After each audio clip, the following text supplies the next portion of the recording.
Run, party, repeat. Welcome to the East Coast Adventures Dirt and Vert podcast, where we talk all things running, racing, and training to help you get ready for your next big adventure. Learn from our successes and our failures, and have fun at the same time. Join us along with a few of our favorite friends right here every week. And remember, nobody cares. Run faster!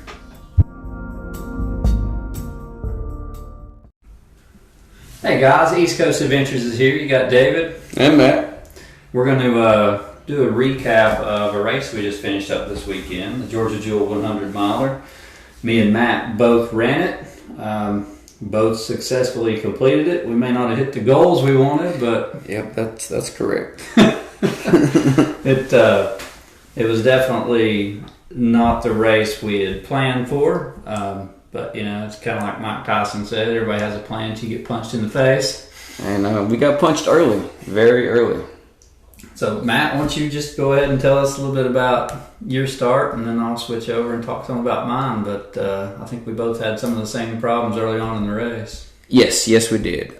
This was actually my first 100-mile trail race. Congratulations, by the way. Thank you. It was all I thought it would be, plus a lot more. But as we started, you know, everything felt great. Went in loose, felt great. And then somewhere between that first 18 miles, the stomach went early. Just sick, throwing up, and the head got all fuzzy. And at that point, it was just like, make it to Mary. Mary's got all of my stuff. She's got my nausea pills. She's got all my electrolytes. Like now, when you're talking about throwing up, though, are you talking about just my stomach's upset? Oh no, it was like water. Like everything that I ever had in me was gone. There was no food. It was just water and goose. Oh, so it was multiple. Oh yes, it was a lot. A lot. And that started when? Right after mile 11. Somewhere after mile 11, it went south. Well, that's kind of not normal for you to go that early. Not that early. No, it's usually like mile 30. That's usually when it really hits, or late in the night. Well, the interesting part is that I had the exact same problem, except I didn't really start throwing up until in the 60s.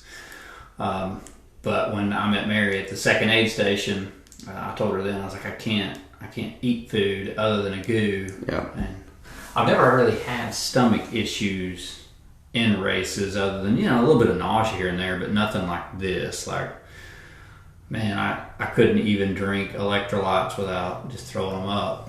So, led to many problems, led to running the last 30 miles of the race without any calories, hardly at all, which I know how you feel now. Yes, it's not a good feeling.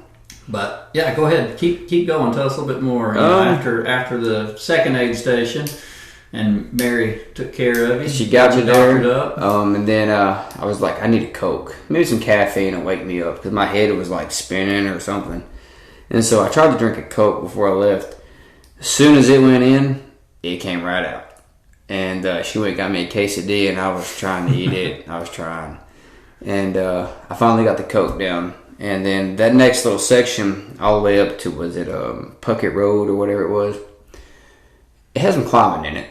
So it gave me time to kind of settle down. And then once we got to Puckett, I was feeling a lot better.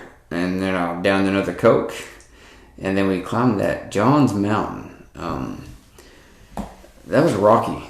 Oh, yeah. That was very rocky. And the waterfall was disappointing. There was no water. Like it's a drought this year. All the pictures that I was seeing was all these great pictures of people running through this rock and this waterfall. And I get there and I just stand there and look at it and go, there's nobody here taking pictures. And there's no water. There's like a drip. It's like dripping. Yeah, I will say in previous races, there's usually quite a bit of water coming off that. And there was the night on the way back. There was a little bit of water. A little bit. I stood under there for a minute. When I made it there the next morning, it was barely. So isn't it funny that, like, you got stomach issues, you can't keep anything down, but you're drinking soda? Oh, I can drink soda. That's me. I can drink soda for a while and keep my stomach going until I start getting heartburn. Oh, I know. Yeah, no problem with that. Yeah. Give me a soda, like at Mid-State. I'll throw it there. I think I drank 2.5 liters Wow. of Coke. Jeez. Because, like, after a while, electrolytes just like, I just don't want to drink the same flavor of electrolytes. Even though I had like 3 different flavors. Coke. Just give me some Coke. And it's got the calories, it's got the sugar, it's got the carbs. I can go for a long time with Coke. But after we made it up to Johns Mountain, and you get to that aid station, it was very pretty overlook. Yeah. It was very there's very an nice. awesome view up there. It wasn't so great once you actually got to like the lookout part at the rocks, and it says Johns Mountain Overlook, and you're looking, you're like, I can't see nothing here. But once you run another mile or 3 mile or 2 miles or something to the aid station, there's actually a good overlook. And then I think I needed my headlamp right after that. And I need to put this on just in case, because I'm not going to make it to mile 36 by then. That's Dry Creek. Yeah, I wasn't going to make it there without a headlamp. So I threw it on, refilled all my stuff. But I didn't refill a Tailwind anymore. After I tried that Tailwind early in the race, I said, I'm not drinking that anymore. I don't know, I just don't ever drink Tailwind, so I don't know if it messed with me or what. But it was just water and salt tablets. When I ran out of my Roctane or whatever, water and salt tablets. That's all I drank. Then you go down that big long gravel road. That is an extremely long gravel road to get to Dry Creek. And they said, they go, it's just right down here, then you'll take a left. And you keep running, like, was it like a mile and a half? Yeah. Just downhill. Oh, yeah. And then you have to go back up that. And then you go multiple times. Yep. So when you get, for those of you that don't know and have never ran Georgia Jewel, when you run 36 miles to get to Dry Creek, which is a crew area. There's a crew area before you get there too, but Dry Creek's the big area. It's the crew area where everybody's at, because you run multiple loops at Dry Creek. Like 30 miles of loops. You run a 50K over there. So you run 36 miles there. You run over 30 miles of these loops. So you're just literally running a 7-mile loop. There's 2 different loops, so roughly 7 miles. Yeah. You run loop 1, and then you run loop 2. Then you run loop 1 again, which is they call loop 3. And you run loop 2, which they call loop 4. And when you run loop 2 and 4, you run back up that long gravel road that you came down. Uh-huh. So it's kind of when you get to Dry Creek, it's kind of like you're at the halfway point, because all you're doing is running loops, and then you get to run back. But you're in those loops for hours. It was a long time. Yeah, and that's the loops is when my race started going bad. That's when mine got better. Once I got there, after you go down a couple more mountains and up a couple more mountains and all that. I got there, and I still wasn't feeling great. Like, I threw up a couple more times and all that. And once I got there, I told Mary, I said, I'm still not feeling that great. And then I went out on my first loop. I think I saw you before I made it through there, and I talked to you, and I was telling you, like, I'm awful. Like, this is pitiful. Yeah. And once I made it there, and I told Mary all that, and then I went on that first loop, and it's very runnable. Those sections aren't as steep climbs. They're rolling, but they're more runnable, so you can make up some time. And I was still almost on pace. I was just like 3 miles behind or something for 24 hours. And I was really trying to make it up. I couldn't make it up, but and I came back, and I told myself, I'm feeling better. Like something, I don't know what it is. I'm feeling better now. And then I ran that second loop really good, because you got a long uphill, and then it's a lot of down on that backside. Yeah, so you can fly down it. And the legs are still feeling good at that point. It was like mile 40 something. And then those loops just, they go on forever. And every time I came in, I walked over to get a Coke. Drink the Coke. Was you able to keep food down at this point? Yes, I was starting to eat quesadillas and grilled cheeses. Now, that other stuff they had there, I wasn't very interested in.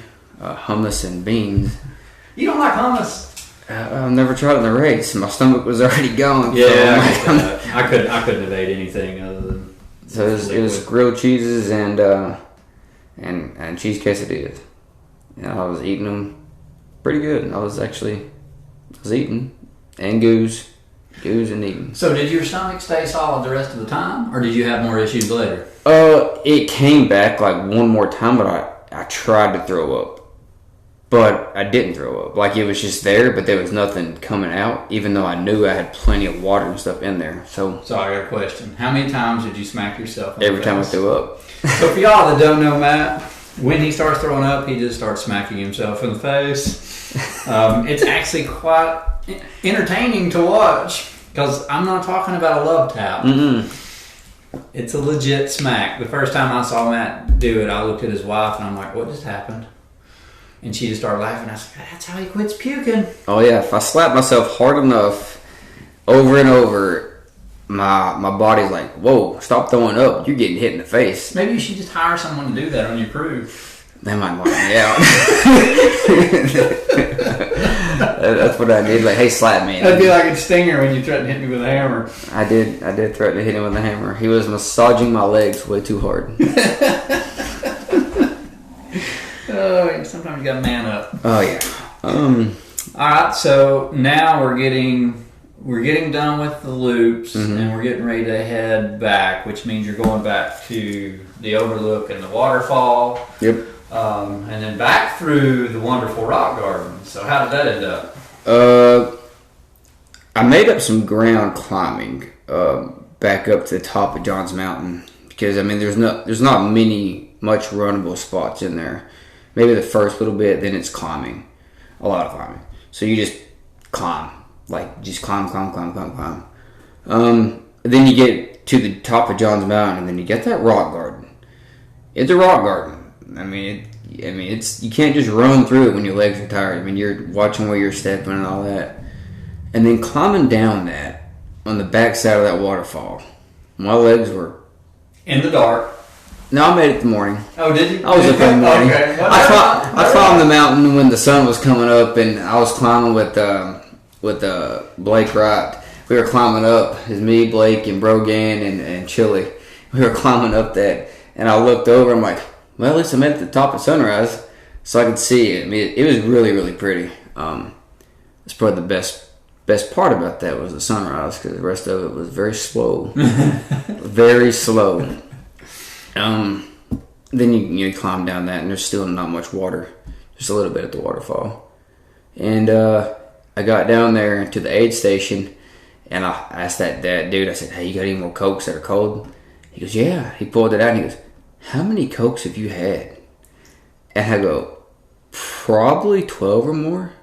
He goes, are you serious? I'm like, oh yeah, every time at aid station, I'm just down in it. And I'm like, he just looked at me, his face was all like, what the heck? I'm like, hey, Coach is keeping me through this right here. Were you burping while you're running down the trail? No, I don't know. Maybe it settled in my stomach when I have a Coke or something. I don't know. Hey, if it works, it works. Keep doing it. Oh yeah, so I filled it up with water and at that one. And then, well, we're on our way back to the last cruise stop. Climbing that mountain. There's a little mountain you gotta climb on that side too. To get down to the, was it 89, 80 something? To which? Is it the aid station? To Snake. To Snake. Man, I don't remember the exact mileage. I know the last cruise station, like, is what, mile 80-ish right there? Yeah, whatever that Snake Creek was. Is that what Snake Yeah. is? That's the last. 80? That's the last one 80, before. 81? Yeah, whatever it is. Because then you run 18.9 back. Yeah, it's 80-ish because, yeah. So I was supposed to, you were close to finishing at that time. And then I was coming up, and Mary was trying to play the game of where you were at, where I was at, where you were at. And then Brittany called me, and she said, where are you at? I said, I'm like 2 miles away, 2 or 3 miles away from dropping in to that last aid station, or the last cruise station. And she goes, well, Mary's afraid she might miss David. And I'm like, well, you probably got 45 minutes before I get there. Like, I'm not running. Like, I'm trotting. Like, it's a slow trot. She goes, all right, well. I got one speed, baby. You see it. She's like, well, I'm like 30 minutes away, so I'll come there and get you stuff from Mary. And when I got there, she was there, and the little kids, Addie and Donovan, were just, screaming and cheering. Oh, I bet they were excited to see Dad. They were still in the car because it was raining. It was raining pretty good. And, Yeah, that was some crazy rain. And then I looked at it. I said, I need my poles. I never used poles, but I knew how much climbing was coming up, and my legs were pretty gone, and I couldn't, like, I was pushing my legs, hiking, so I'm like, I need my poles. And I got my little pole, my little Temu pose. Nice. Hey, it's all about the deal, baby. Oh, it worked. They worked great. 18 miles of that. Man, That's some of those that if you don't need them, you just drop them and keep going. Well, I thought I lost. I didn't know where they were at when I got home. I know I gave them to you after the race. And then I took Brittany. I'm like, where are my poles at? She goes, I don't know. We opened the trunk and they were in there somehow. We don't know how they got in there. But so I got those. And then it became a torrential downpour as I was climbing up that mountain. Like it. Yeah, the rock garden was actually flooded. Oh, it's flooded. I mean, it was some of the rocks you couldn't see. You couldn't see it. Like there was pockets of water. And so if you wasn't watching where you were actually stepping, you were just splash, splash. And there was a guy behind me. I'm watching where I was going, trying to stay out of it. And I hear him back here, Mama! Ah! And I'm looking back, and he's just in the middle of that water, just splashing all through it. He was getting pissed. But eventually you just can't do nothing about it because the whole thing's flooded. And it's not draining. So is that where you think you got the Poison Ivy yet? I think so. Because I fell because there was a biker coming up the hill. And I moved out of his way. And he said thank you. And then I went down. Like I was stepping back onto the trail and I just ate it. But yeah, so I got Poison Ivy all over my arm and my legs. Well, you know, the first time I met Melinda and Gary was at one of John Harden's races, Cumberland Plateau. And you may have to start doing what Melinda does at the end of every race. Wash it Dawn. Yep, she carries Dawn with her everywhere, so you may need to start doing that. That looks awful. Well, you know what's weird is all these races we've ran this year, all the races we ran last year, all the training miles we've been doing in the mountains, I haven't got any. For those of you that can't see this Poison Ivy, it's like, 3 inches long, solid circle, and just completely covered in bumps and oozing. It's actually quite disturbing. It's right in the bend of my left arm. Like I think what happened was as I was running at that point, I caught a leaf in my arm as I was running, and I remember it. It happened 2 or 3 times, and I would just open my arm and just sling it out. So I'm pretty sure that oil got caught right in the arm, and as I'm running, it just kept bending. Well, it looks awesome. Yes, swelled up and just quit bending it because it looks like it's oozing worse. It's gross. it's pretty bad. And now they're coming up on my legs, so I don't know where that came from, but they're coming up on my legs. So I'll probably have to get a shot sometime soon. Well, okay, so we're coming through the rock garden now. Quick question: did you get passed by the 35 and the 18-mile runners? Oh, getting passed. That just like fueled me and fired me up because I didn't realize I was being passed by 18-milers. Oh yeah, see, I never saw the 18-milers. They were already gone before I even got there. Well, I thought 100-milers were passing me. I forgot that they were even running.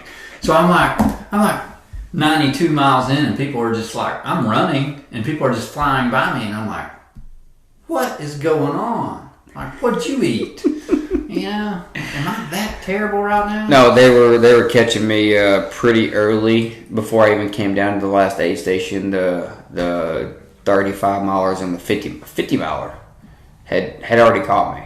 And I looked up and I go, "You're in the 50-mile?" He goes, "Yeah." But you're killing it. You're the first one off, so I'll come through here. He goes, "Oh, thanks."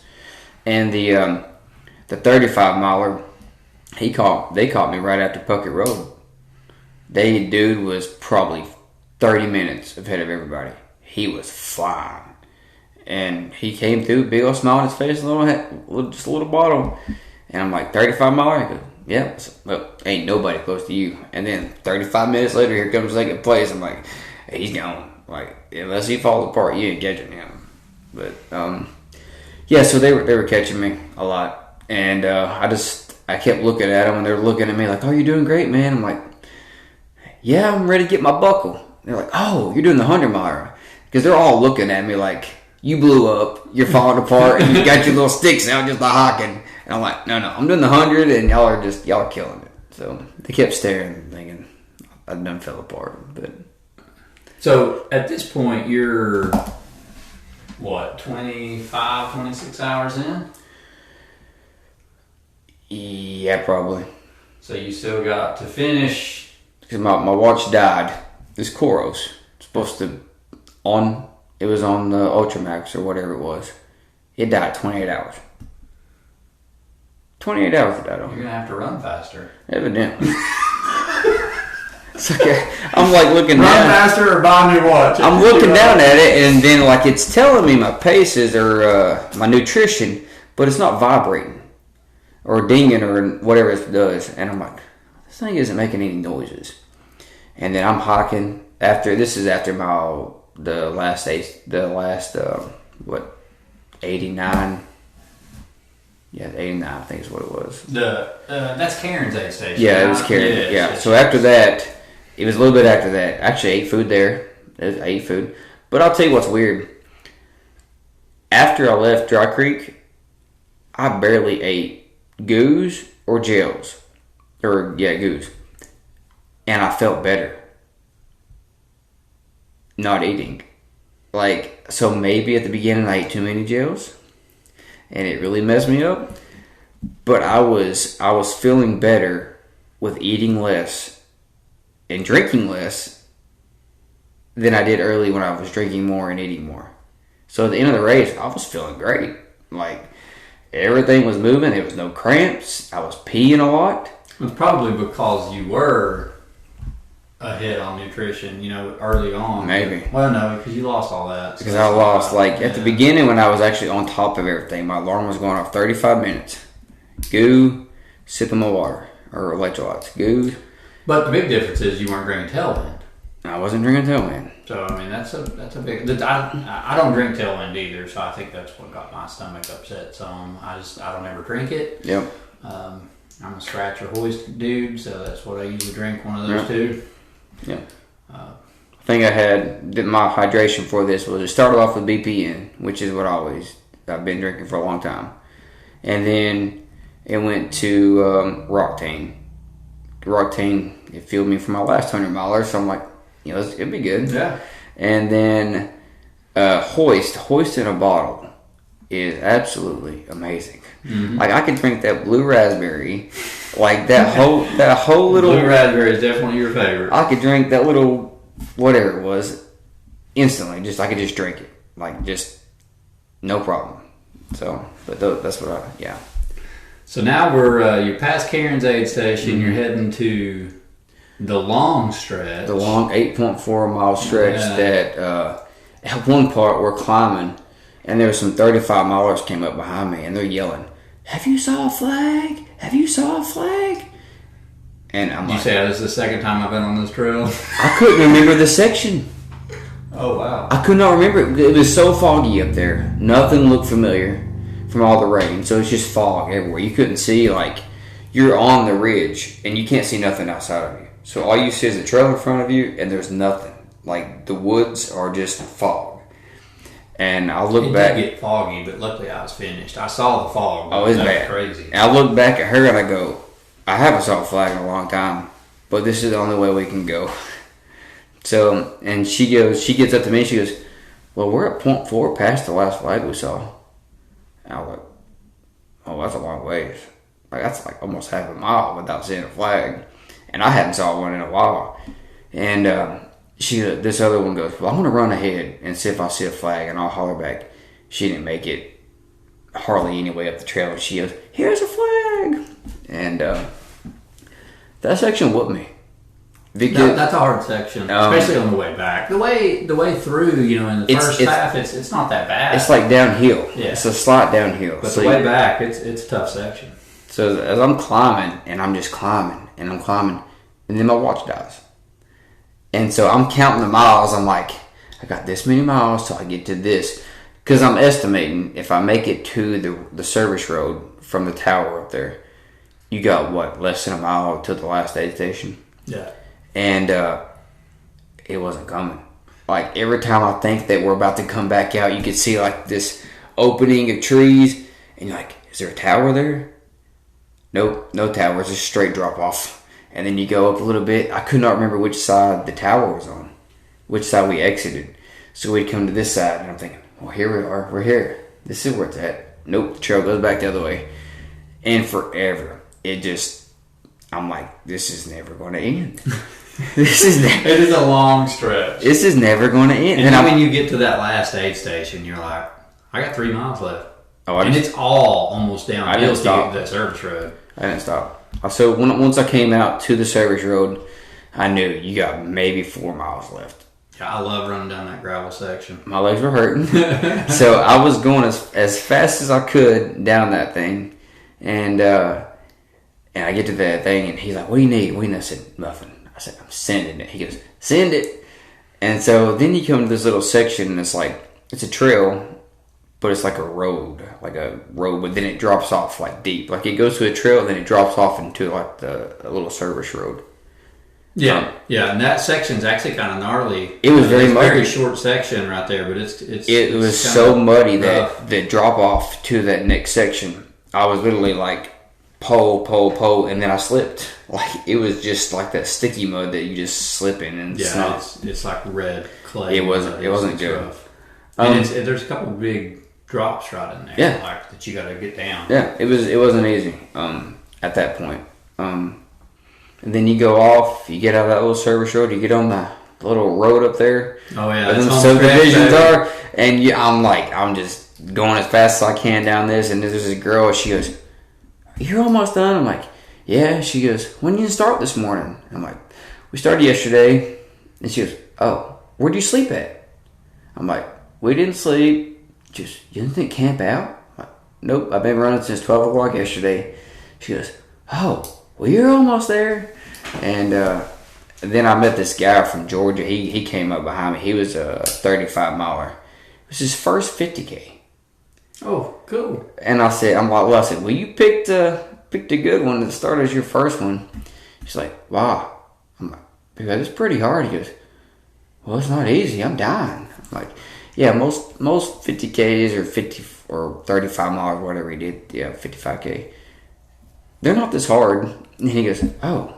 When it's not that's the thing about the Georgia Jewel. It's not the elevation. No. That makes it hard. It's the terrain. Technical, and then... Yeah, there's a lot of rocks. A lot of rocks and a lot of rolling. Yeah. So, I mean, I guess 35 may not be that. But for his first one, I'm like, you picked a good one. Because now... You still have to run through the rock garden. Now the next one that you do shouldn't be, depending on what he does, shouldn't be as hard.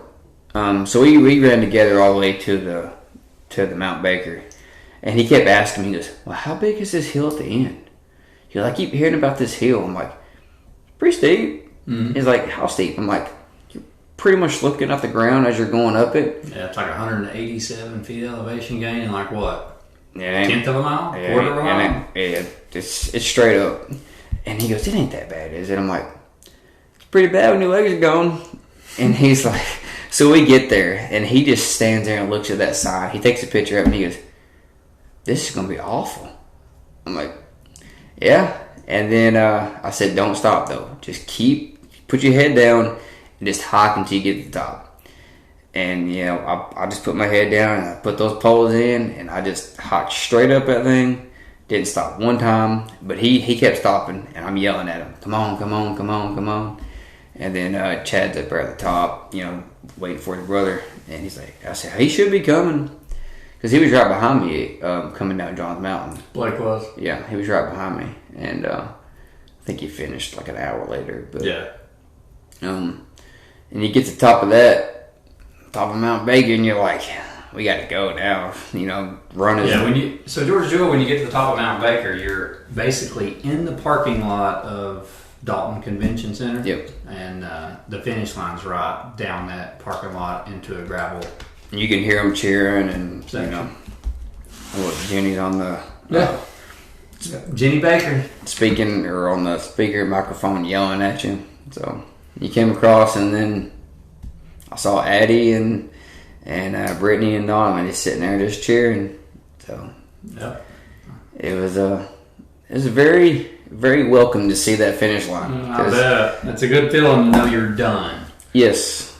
So, first 100-mile trail race. Yep. Not your first 100, but first 100-mile trail No, race. not the first 100. You gonna do another one? Yeah. Not this one. I'll wait. I got to do a lot more mountain stuff. I don't train mountain stuff or climbing or like really technical. It's mostly like, hey, go find a great trail, run as fast as you can, as quick as you can, and you get done.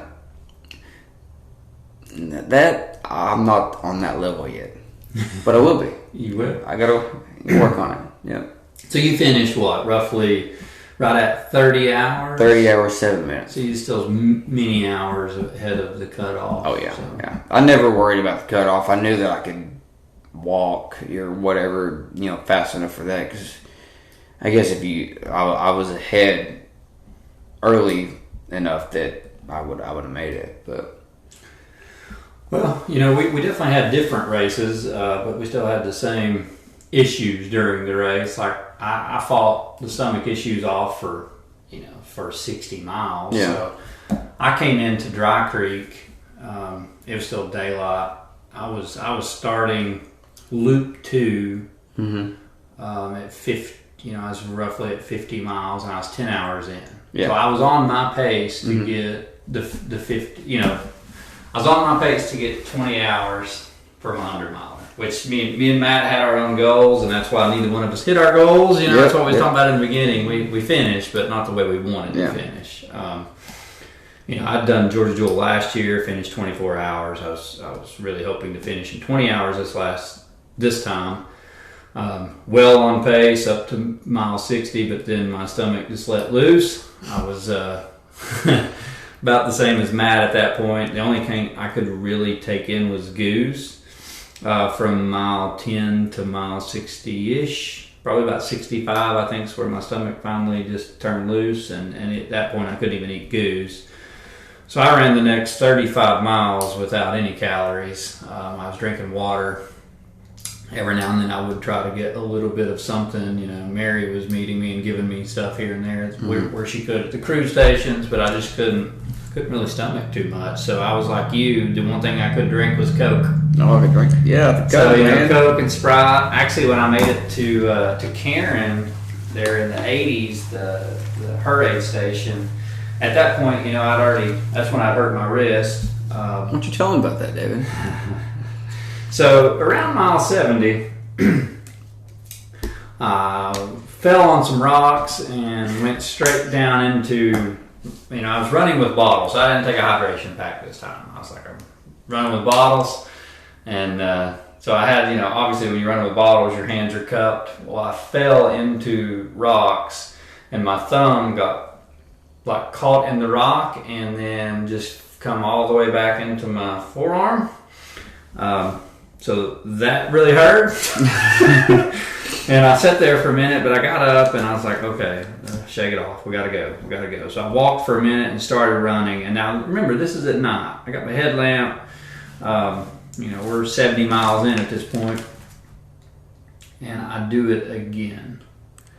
And same exact hand. I fell the same way. I tripped over rocks. Hand went down into the rock, bit my thumb back again. And at that point, it's one of those where you sweat and you get nauseous. You're like, okay, I messed something up this time. So I sat there for a minute just holding my hand. I was like, you know what? We gotta go. So I got up and started walking. Walked that off and started running. But the problem was now I couldn't bend my hand. It was already starting to turn. My thumb was already turning black. So I couldn't bend my hand. So I literally could not squeeze my water bottle. So it was just kind of like laying in my hand, and I would drink out of my right water bottle, and then I would just try to swap hands. And that's why, in that video of me finishing with Jenny Baker, she went to give me 5, and I put my hand up, and I'm like, oh no! And I put all the water bottles under my left arm, and high five with my right hand because I forgot. I was like, oh no, I'm not high fiving you with that hand. But I think me falling was probably due to just lack of calories. I was weak. When I made it to Karen, I actually before Karen, Mary was there at is it Snake? Is that the one that's at 80s? Mm-hmm. Dude, I never do this, and I took a nap. I took a nap for No, 20 you minutes. didn't. I sure did. It was still dark when I got to that aid station. I was on like 18 or 19 hours when I got to that aid station.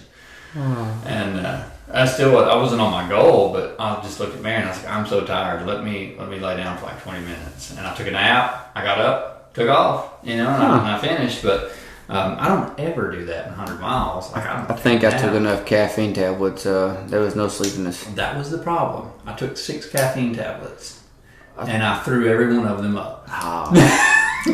See, when I took mine, I wasn't throwing up. So I was trying like really hard. I just couldn't keep them down, and at that point, when I was with Mary, like my thumb's just killing me. But I was able to sleep. I passed out, no problem, and when I got up, I felt good enough to go. I just rolled on. She gave me some bacon and stuff I tried to eat. I just couldn't really. I ate a half piece of bacon. So you slept in a 100-miler, and this is the first 24-hour race other than my 100-miler backyard ultra that I didn't sleep in. Yeah, we were like opposites. Like, I didn't sleep at all. Usually, even when we do like 24 hours events, I'm like at Three Sisters, I went to sleep on the bridge. Yeah. Like, I laid down on the bridge and went to sleep. Or a bench. Or a bench at the fort. Yeah. So. But it's different. I didn't know that. I was Matt in this race. I was puking and sleeping. And Welcome to my world. It's not that great, is it? No, it was not fun. But I leave Mary. I get to Karen. And Karen had already heard about my thumb, so she asked me if I need anything. I was like, no, it's not. I don't want anybody to touch it. We're good. Just we filled up my water bottles, half Sprite, half water. That's different. And that way they wouldn't be. That's my little trick. Like I did that last year at No Business. I would have them fill my water bottles up with half Coke, half water. And that way I'm getting some calories towards the end, and it's not so carbonated that it's spewing out of my body. So you don't want to do what like Mike did when we were training for... when he blew off the whole end of his water bottle. On the side of the highway, we were running back from McDonald's in Vaughn, where we did our 20-mile training run, and Mike filled his flask up with Coke. We all did, actually. Yeah, this is when we were training for Ball State, guys. We all filled our flask up with Coke. We were sipping ours and releasing pressure. Mike didn't. And we were running, this thing just exploded. It shot off like a rocket into the highway and everything. I'm glad you figured out a way to prevent that. Well, that's a trick. Half water, half Coke in your bottles, and you're good to go. That doesn't sound good, though. It actually is. It's not bad, especially if the Coke is carbonated or the Sprite, the soda. It's not bad at all. And it helps with your stomach not getting too much sugar. So it works for me. It may not work for everybody. Yeah. But I left Karen then, took off. The Sprite started kicking in. I was able to run for a little while with all the sugar going through, because at this point I still can't eat goose. I hadn't ate anything since 60-ish miles. It was weird. When I finished the race, I think I had 2 goos that I had ate since Puckett Road, maybe. I had 2 goos that I ate. I just didn't eat. Oh, and when I fell, yeah, I had those goos in the side of my shorts. Did you bust them? All over me. I had like 8 goos in the right side of those shorts, and they just it was like someone poured grape jelly down the side of my legs. It was gross. I had leaves stuck to it, like grass. It was nasty. Yeah, you said that. I'm surprised that mine didn't bust when I fell trying to avoid that biker, because I fell on my butt, and that's where I had my goos. You got lucky. They were right there in that waist part of my compression shorts. Everywhere. But I leave Karen. I'm good. I run the rest of the part. I get to like mile 90-ish. This is after I've left the last. No, I'm close to the last aid station. Mm-hmm. Yeah. I'm in the low 90s, so I'm getting close, because that's like an 8-mile stretch. 8.4 forever. But I start getting passed by all these people. And at this point, I know I'm 5th or 6th, you know, somewhere around in there, maybe 7th, I don't know. But either way, I'm like, I know I'm in the top 10, you know, right in there. But one guy passes me, another guy passes me, a lady passes me, another guy passes me, and I'm just like, whoa, what is going on? Like, I'm running, you know, I know I'm not a speed demon right now, but I'm like running 13-minute miles or 14, you know, like, come on. And, but they're flying by me at like 10 minute pace, you know. And finally, this one dude who has got his trekking poles, he's wearing like a Hawaiian shirt, and he's just coming through, and he's doing the 18 mile, and he's like, bro, how many miles you got in? I said, I'm at 92. He's like, man, you put in some work. I'm like, what? How many miles have you got? He's like, oh, dude, I'm just doing the 18 miler. He's like, I'm almost done. I was like, oh, when did y'all start? He's like, this morning. I'm like, dude, I was like, you just made me feel so much better. I said, I thought that I just went from like 6th place to 20th. I'm like, I had no idea. He's like, he started laughing. He's like, no, man. He's like, you good?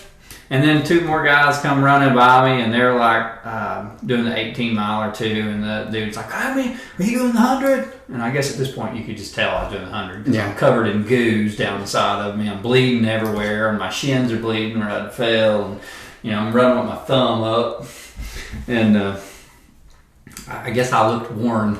yeah, probably did. And I was like, I'm almost done. He's like, dude, that's awesome. He's like, that's awesome. You've put in a lot of work. That's cool. And he just took off running. Well, then we finally get to the last aid station, and I'm like rejuvenated now because it's easy. Mm-hmm. You know, like that section I know. Like we're good. I just have to get past that one little technical drop off, you know, right at the power lines, and then I could run. And I ran. I mean, Mount Baker, I kind of hiked right up it. I stopped once in the middle, just turned around and see if anybody was about to pass me. And then took off, got the parking lot, ran to the finish, you know, and Mary was there waiting on me. I think her and Brittany had already done the, I'm going to Matthew, I'm going to David swap, and they all made it in time Mary made it in time to see me finish, and I think Brittany made it in time for you to get to the aid station, so all worked out. Those girls did amazing, and Mary is just amazing for crewing us. Oh yeah, she was a trooper there. I'd come in, she'd be out. Like after you left, because I think when me and you were both doing the loops, it was kind of like I'd be there, then you'd be there, and so she didn't get to sleep. But after you left, I'd come in, she'd be cuddled in that blanket, out, and I'd pop up and say, "Hey, Mary, I'm back." She's, "Oh, okay." And she'd get up and she'd fill my bottle. She told me that you scared her once when she was sleeping in the Lexus. Oh yeah, my last sleep. She goes, when I left out from the last one, she goes, "I'm gonna go sleep in the car now. And just wake me up when you get here." I said, okay. So I came in, got my grilled cheese, got my Coke, went to the bathroom, came back, knocked on it. "Mary, I'm here." Nothing. "Mary, I'm here." Nothing. I'm like, man, I don't want to wake her up. And then I opened the door and I said, "Mary, I'm here." Her eyes. She said she screamed. Her eyes looked all up at me. And I'm like, "I'm back, Mary." And she got up and then she was filled it all up. She was, "All right, well, I'm gonna go meet David at the next one." I'm like, "Okay, sounds great." So I'm filling up all my stuff and we took off. But yeah, I scared her. Yeah, but she did great. She's an awesome person to have for you. She doesn't cut you any slack. No, she wouldn't. You know, when I was telling her about my head and all this, she goes, "Sound like your electrolytes are off." I'm like, I don't know how, but I mean, it finally leveled out. But you know, you tell her stuff, and she's sitting there instantly trying to think, what could be wrong? What is this? Try this, and I think I took enough nauseum to. I think I took a whole sleeve. Oh my god! She goes. I came in at one point, and I said, "Mary, I'm almost done with these." She goes, "Do what?" I said, "Yeah, I'm almost done with these." I said, "I don't know how many you're supposed to take, but every time I throw up, I take one." She goes, "You're not gonna be able to poop for days." And I go, "I probably poop right now." And then on the next lap, right before the last one, I'm like, "Oh, here we go." All I remember is I crossed the finish line, and high five Jenny, and Mary was there. She was recording me finish, and then I went over and sat down. and we changed. I went up there to change clothes, and I'm like, I want real food. Like, I just want some real food. So she drove me to Sonic. And you know what I was craving? Grape slushy. No, a plain hamburger. And you know what else? Milk. Wow. Man, I downed some, like, just whole milk. It was amazing. And I drank milk the whole way home. I was asleep the whole way home. I turned the Tennessee game on my phone, and I was watching it, and then I was out. I woke up with 2 minutes and 22 seconds left before halftime. Well, see, I got sleep while I was waiting on you. Oh yeah. So. Brittany called, she called me before she met me at the aid station, or before she met at the finish line. She's like, "What do you want? You want something to eat?" I'm like, "Oh no, not really." And I'm like, "Yeah, give me something." She was at Chick-fil-A. Yeah, I do not pass up. So I got me a chicken club, and then I got there eating it, and she goes, "Well, you got your 4 hour old chicken now." I'm like, "Yeah, it took me a while to get here." Took me a while to get here. Well, let's do a couple questions real quick, and then we'll call it a day on this one. We'll reconvene and talk a little bit about Ball State. And Yeah, we'll get Mike in here. then we got no business. I got no business coming up, so we can give a recap on that one. But And we got the dirt circuit coming up this weekend. Oh yeah, let's see who puts up the miles in that one. We got I- some big runners. I hear somebody's going for 130 in 24 hours. Yeah, Josh Laker, my boy Casey George is coming out Yeah. from Kentucky, so I think we'll have some. We got some pretty good local runners See going to who be hitting it. earns these buckles. Yes.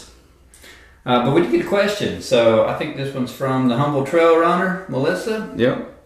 So she was wanting to know, how was the transition from road to trail? Going from road to trail 100 was a little different.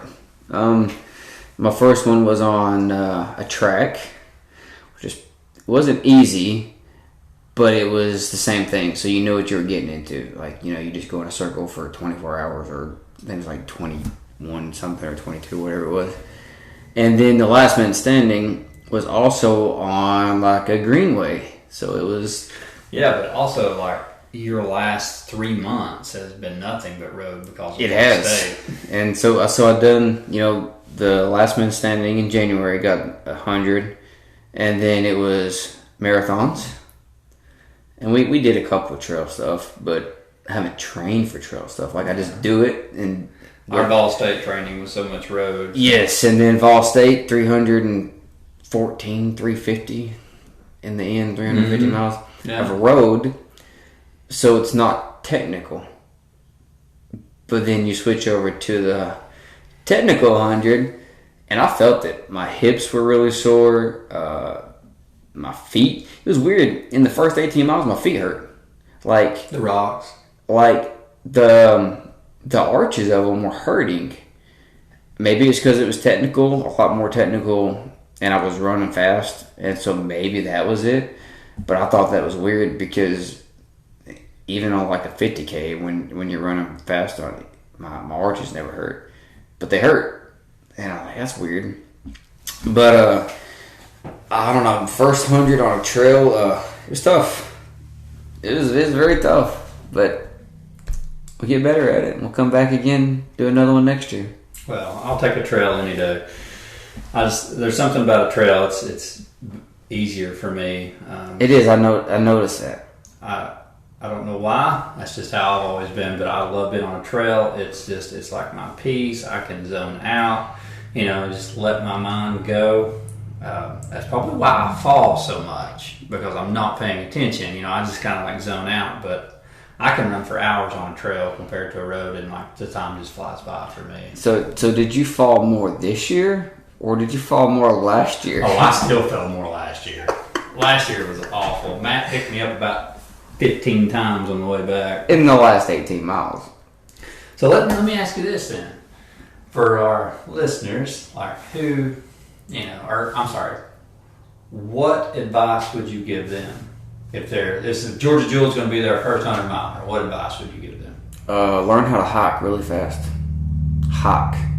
If you can hike, like it's what, 14,000 feet Yeah, 13, 14. Okay. Somewhere in there. So if you can hike those sections that are pretty steep, if you can hike those, because that's what I would do. I would run and catch people like Brogan Bannister from Georgia. I could run and catch him, but then we would go to hike. He'd leave me, disappear, and then I'd catch him again later. And we did that for a long time until the last few. I would say learn how to hike really fast, really good, and then just everything else is consistent. Just stay consistent, even if it's a slow run, and just get in the mountains. I think that was something. We started doing it right after Vol State, but I think if I had done that earlier, you've done it for years now. You've been climbing mountains and doing 100-milers. If I had done it earlier, it would have benefited more. But I think that's it. Learn how to hike and get the good. That's good advice. And I mean, every 100-miler is humbling. Like even your best races are still 100-milers. You're going to learn something. Oh, yeah. And I learned last year that you don't start this race fast because it starts at noon and it's extremely hot. So I didn't do that. It wasn't that hot this year, though. Yeah, but you know how hot I get when I'm running. I know. So I did really good. I ran 11s and 12s and was doing good. And that's the advice I would say that I would give too. On top of what you said is, working on power hiking, especially hills and stuff, is beneficial. But learning to run on technical trails is something that you need to be practicing. If you're going to run the Georgia Jewel, you start the race in the middle of the day, so it's hot. So you start slow, and then you save some of that for the night to run. And that was my plan, which was executed pretty good till the stomach went bad. But I would definitely plan on running technical trails if you got like a national forest or some good technical trails around you. Man, I'll tell you the one thing though that hurt me the day after the race, and even right after the race, wasn't it wasn't muscle soreness. I ran in those Ultra Superiors without a rock plate. Oh no. My feet felt like stone bruises, like that, like just running. So from now on, if I run anything like that, I'll put the rock plate in the shoes to help. The Hoka Speed Goats, they did pretty well with the rocks. They surprised me. They didn't, my feet hurt, but it wasn't because I was stepping on rocks. They just hurt because they weren't used to that bouncing on the rocks. But as far as the rocks, the Hoka Speed Goats did really good. Well, I'm gonna try the Vivo Barefoots for no business as long as this stress fracture is healed up by then, which he says it should be. So I should be good to run. I'll say run anyway. Yeah. Broken hand, not broken hand. It's only a thumb. It's only a thumb. You can put a hydration pack. That's why everything I've sent you all in messages today has been typoed. You're having to decipher what he's saying. The thumb doesn't work when I go to move it. So, but I'm gonna try the Vivo Barefoots. So okay, we'll see how they do. I will not be trying barefoot. Well, guys, thank you all so much for listening. We hope you enjoyed our very first podcast. We tried to do the Georgia Jewel because it's probably the freshest race we've done. We just finished it this past weekend. So me and Matt are both on our recovery weeks. And, one last question for you. Sir. What's your recovery on Whoop? Oh, the other day it was 87. Mine was 7%. Now, the day after, or the day of, whatever it was like -1 or something, like 1. And then it went to 20. But then yesterday, or the day before, I think it was like 87. I guess it's just because I'm sleeping. Wow. Yeah, no, mine was 7, and then I was like 16, and I think today I'm 40. So, I'm slowly getting back up. My HRV is like almost 60. Oh wow, you're back. You're almost at my range. I was at 31. My HRV's got a way to go, but I'm getting there. Apparently, your recovery is going much better than mine. It's just because I'm sleeping. I'm not just sleeping. Usually, it's like 4 to 5 hours of sleep a night, but now it's like 5 to 6.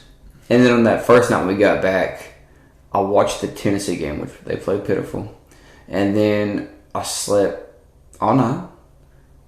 Slept in, took a nap during the day for like a 4-hour nap, slept all night, The next day, came home, went to bed early. So I think that's what really helped. And then, the vitamins and all that stuff, of course. But I think the sleeping. Yeah, no, that definitely sleep's huge. I usually don't sleep but 5 hours a night anyway. But I'm sleeping definitely more. making a difference. Yeah. But yeah, we're on our recovery week, so we got Dirt Circuit, our race for East Coast Adventures this weekend. We're putting on, and then Mary's got Yeti 100, and then we got a 5K we're putting on, and then we'll have No Business coming up. So we'll try to keep the podcast updated weekly. So next week we'll probably talk about Dirt Circuit and results there and keep everybody updated. But we do appreciate you guys so much, and thank you for listening. Thank you, guys. And last but not least, nobody cares. Run faster.